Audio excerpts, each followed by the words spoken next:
Welcome. इस video में हम पढ़ेंगे थ्योरी ऑफ प्रोबेबिलिटी के कुछ इम्पोर्टेंट मल्टीपल चॉइस क्वेश्चंस जिनको हम सॉल्व भी करेंगे और एक्सप्लेन भी करूंगा मैं साथ साथ। तो ये इस स्टैटिस्टिक्स प्लेलिस्ट में रखता हूं मैं ये वीडियोस, आप वहां पे जाके इसको देख सकते हो। पहला क्वेश्चन है, in a single throw of 2 dice what is the probability of obtaining a total of at least 10। दो डाइस को अगर हम थ्रो करेंगे हमें बताना है, फिर बताइए एटलीस्ट 10 सम एटलीस्ट 10 की प्रोबेबिलिटी क्या होगी। मैंने आपको इससे पहले बताया था, अगर आपने वो देखे होंगे वो वीडियोस प्रोबेबिलिटी के पार्ट फर्स्ट सेकंड थर्ड में, कि डाइस के 6 फेसेस इक्वल फेस होते हैं। तो उसमें 6 जो इसके फेसेस है, 6 फेस पे 6 नंबर्स होते हैं, 1 2 3 4 5 6।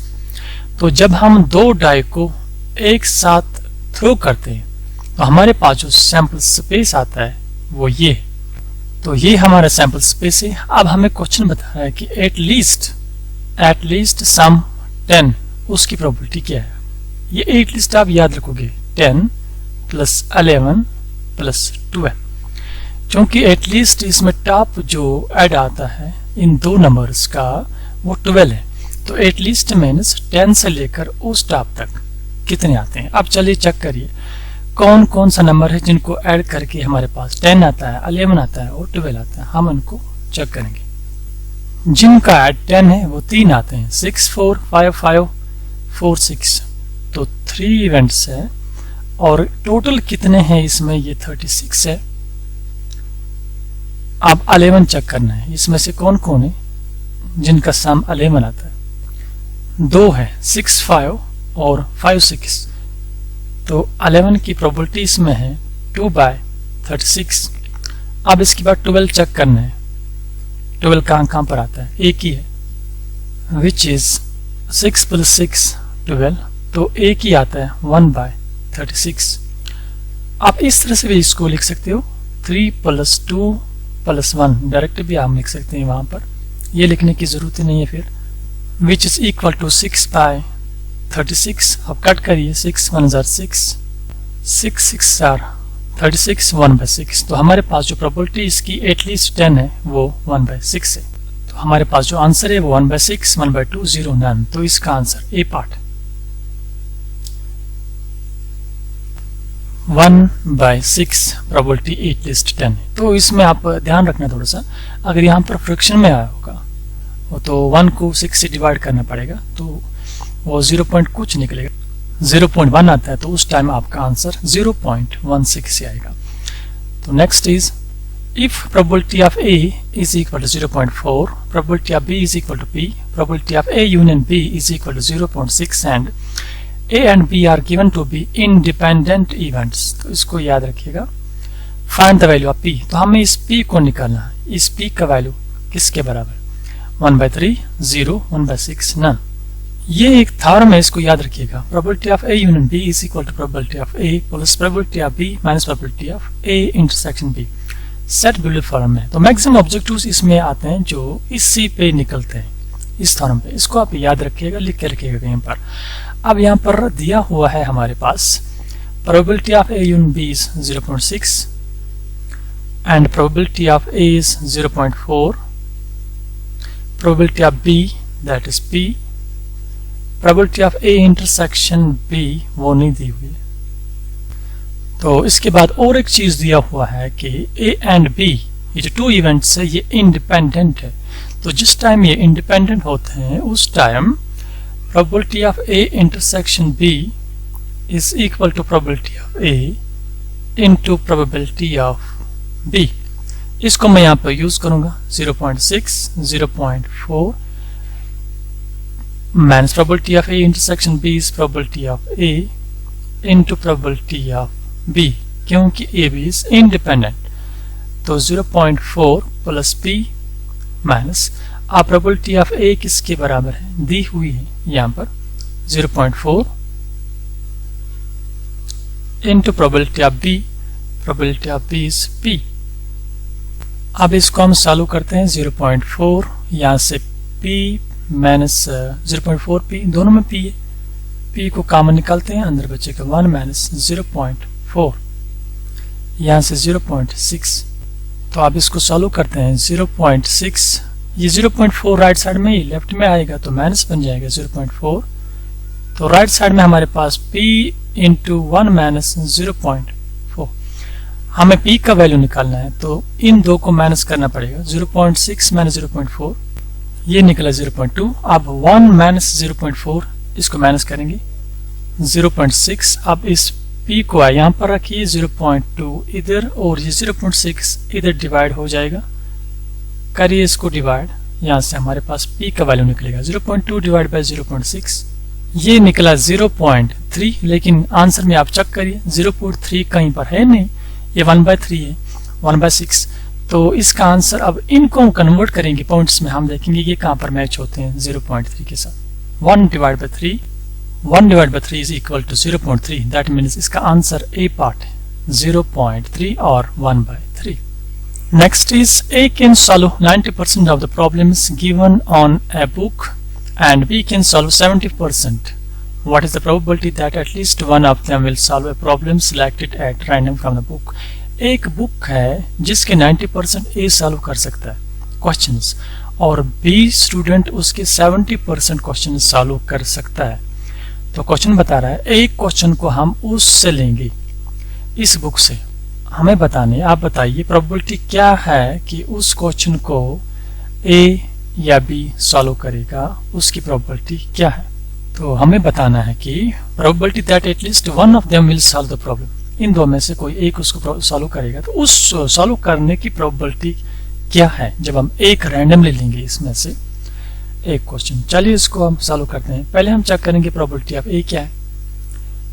प्रोबेबिलिटी ऑफ ए टोटल इसमें आप देख लीजिए, ए इज 90%, दैट इज 100 में से 90% chance, which is equal to 0 0 cancel, that is 9/10।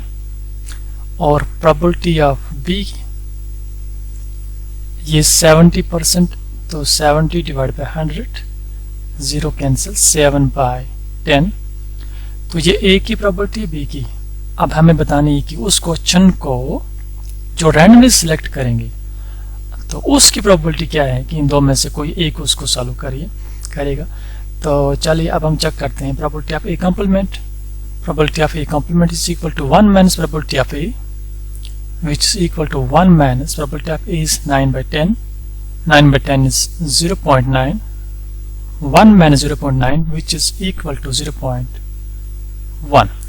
अब इसी तरह से probability of not B या B complement, that is probability of B, which is equal to 1 minus probability of B कितनी है 7/10, which is equal to 0.3. तो अब हमें प्रोबेबिलिटी निकालनी है। The required probability is 1 minus probability of A complement into probability of B complement, कि वो probability, उस क्वेश्चन की प्रोबेबिलिटी क्या है कि इन दो में से कोई एक उसको सॉल्व कर सकता है, which is equal to A complement is 0.1 multiply by 0.3, 1 minus 0.1 into 0.3, इसको मल्टीप्लाई करिए, 1 माइनस 0.03, अब इसको माइनस करिए, विच इज इक्वल टू 0.97। अब इसमें से इन चार में से कौन सा आंसर है? पहला पार्ट इसका आंसर है 0.97, ए पार्ट इसका आंसर है। Next question, for two mutually exclusive या म्यूचुअली आप पढ़िए, mutually events A and B, probability of A union B is equal to. तो म्यूचुअली एक्सक्लूसिव जब इवेंट्स होंगे तो probability of A intersection B will be equal to 0, इसको याद रखें। तो अभी मैंने आपको एक थ्योरम बताई प्रोबेबिलिटी ऑफ ए, तो ये थ्योरम अभी पढ़ी हमने। तो यहाँ पर बता रहा है mutually exclusive, that means probability of A intersection B is equal to 0, तो ये वाला पोर्शन 0। तो यहाँ पर जो बचता है that is probability of A plus probability of B, तो इसका आंसर ए पार्ट है। Now next is for two non mutually exclusive events, तो इसको याद रखिए, non mutually exclusive events means probability of A intersection B 0 के बराबर नहीं है। A and B, probability of A union B is equal to, हमें बताना है probability of A union B किसके बराबर है। तो मैंने पहले ही बताया आपको ये थ्योरम बहुत सारे क्वेश्चन को सॉल्व करने में आपको एग्जाम में काम आएगी। अब यहाँ पर देख लीजिए probability of A union B, ये ए यूनियन बी है, ये किसके बराबर, फॉर नॉन म्यूचुअली एक्सक्लूसिव, तो ये 0 के बराबर नहीं है, तो विच इज इक्वल टू, अब इसमें से आंसर चेक करिए, ये पूरा इसके बराबर आएगा, probability of A plus probability of B minus probability of A intersection B. तो इसका आंसर यहाँ पर पहला पार्ट ये, probability of A plus probability of B minus probability of A intersection B. Now next is, in a single throw of 2 dice, what is the probability of obtaining a total of 9? तो 9 की probability क्या है ये देख लीजिए। जब 2 dice को हम थ्रो करते हैं तो ये सैंपल स्पेस है। अब अगर एक ही डाई को थ्रो करेंगे तो सैंपल स्पेस इस तरह से आएगा 1 2 3 4 5 6। तो हमारे पास 2 डाई का क्वेश्चन है, तो इसमें बताना है कि 9 द सम इज 9, उसकी प्रोबेबिलिटी क्या है। चलिए हम चेक करते हैं कि 9 कहाँ कहाँ पर आता है।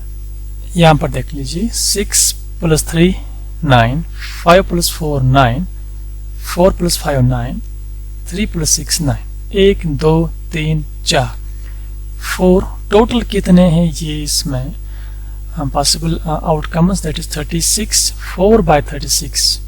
करिए इसको थोड़ा सा चालू, 4 1 are 4, 4 9 is 36, that is 1/9। अब 1/9 कहां पर है, ये है, इट मीन्स इसका answer B part.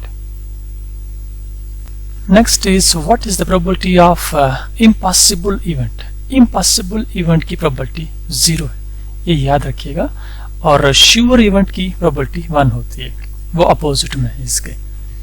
Next is if A and B are 2 mutually exclusive, इसको याद रखिएगा, तो probability of A intersection B 0 होगी। 2 mutually exclusive events of an experiment, if probability of not A, ये नॉट ए आप यहाँ पर याद रखना, ये क्या लिखा है इन्होंने, नॉट ए को हम ऐसे भी लिख सकते हैं प्रोबेबिलिटी ऑफ ए कॉम्प्लीमेंट, इसको ऐसे लिख सकते हैं हम प्रोबेबिलिटी ऑफ ए, इसको याद रखिएगा, लिख के रखिएगा कहाँ पर। तो हमें बताना है probability of A union B is equal to 0.6। अब म्यूचुअली एक्सक्लूसिव है तो probability of A intersection B 0 होगी। तो हमें निकालना है, फिर बताइए प्रोबेबिलिटी ऑफ बी किसके बराबर होगी, तो इसको सॉल्व करना पड़ेगा। तो ये है हमारे पास थ्योरम जो हमने अभी पढ़ी। अब यहाँ पर देख लीजिए probability of A union B 0.65, probability of A नहीं दिया हुआ है तो ए हम यहाँ से निकाल सकते हैं, probability of A is equal to, ये देख लीजिए कैसे निकालेंगे हम, ये minus probability of A, right side में माइनस है, इसको लेफ्ट में लाइए तो प्लस बनेगा, पॉजिटिव साइन। अब लेफ्ट साइड में प्रोबेबिलिटी ऑफ ए कॉम्प्लीमेंट, ये पॉजिटिव राइट में लाइए, इसकी माइनस बनेगा, तो शॉर्ट है इसका, probability of A complement is opposed 1 minus probability of A, और probability of A is 1 minus probability of not A complement. तो 1 minus probability of not A, that is 0.65, इसको माइनस करिए, 1 minus 0.65 which is equal to 0.35। तो probability of A 0.35, probability of B is P, तो ये mutually exclusive है तो probability of A intersection B will be equal to 0।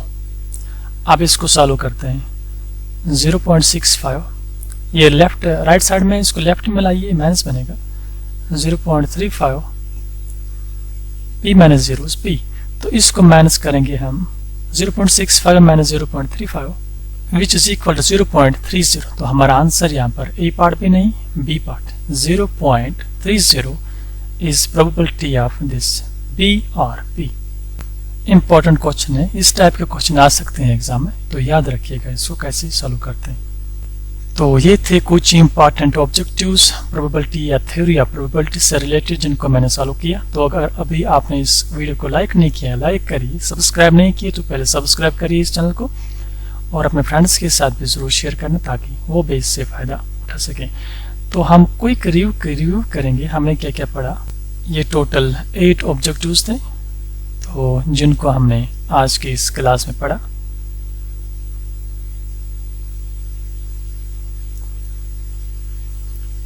आप इन पे practice करिए, तो कोई भी ऑब्जेक्टिव अगर इस टाइप का होगा वो आप ज़रूर कर पाओगे।